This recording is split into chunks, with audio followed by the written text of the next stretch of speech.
makundi ilikuwa ni muhimu sana kufuzu, kwa sababu huu ni mpira, leo ungeweza hata kufungwa, lakini wamezuia. Nsingizini wamekuja tofauti, kwa kweli wote tumeona wamekuwa tofauti, sio wale waliofunga goli 3 kule Eswatini. Lakini muhimu zaidi kwa leo ilikuwa ni kwa Simba kushinda na kufuzu. Tunashukuru. Muhimu zaidi kwa Tanzania, kwa mara ya kwanza timu zetu zote 4 zinazoshiriki mashindano ya kimataifa zimefuzu kwenda katika group stage.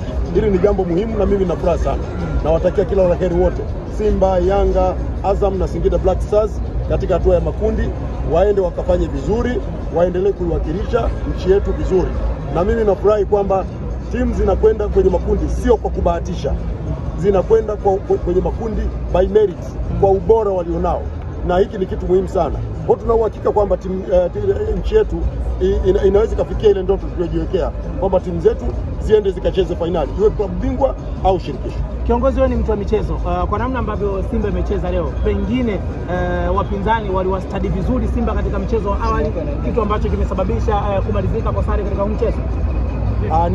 Niwe mkweli, Nsingizini wamebadilika. Mimi nilijua leo hii ni gunia la magoli, na mimi goli la mama nilichukua mzigo wa kutosha, kwa sababu nilijua leo Simba watafunga magoli mengi.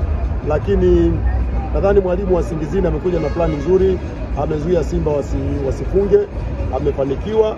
Na bahati nzuri ni kwamba Simba walikuwa tayari wana mtaji wa magoli, walishashinda magoli mengi ugenini, imekuwa rahisi kwao kukata tiketi. Na kwa namna hiyo leo kibegi cha mama kinarudi bila hata noti kutikiswa. Tena kimeshatua Ikulu tayari, kibegi cha mama kimeshatua Ikulu tayari. Kwa kumalizia tu, timu yetu ya taifa ya ngumi imerudi na medali 17 katika historia ya michezo ya taifa hili. Neno lipo unaweza ukasema, kwa sababu umetoka katika michuano ya ngumi barani Afrika, faru weusi kwa mara ya kwanza, medali 17 kwa upande wa timu ya taifa? Kwa kweli nimekuwa jambo zuri sana, na niwapongeze sana timu zote, wachezaji wote wa ngumi waliokwenda Nairobi, Kenya, wamefanya vizuri. Lakini pia nakupongeza na wewe unafanya kazi nzuri sana. Ulitusaidia kuhakikisha tunapata taarifa zote za kutoka Nairobi. Tunawapongeza sana. Tutaandaa utaratibu wa namna ya kukutana nao na kuwapongeza rasmi. Lakini pia tuna medali ya dhahabu. Kapteni wa faru weusi Yusuf Changarawe ameleta medali ya dhahabu. Tuna medali za shaba, tuna medali za fedha.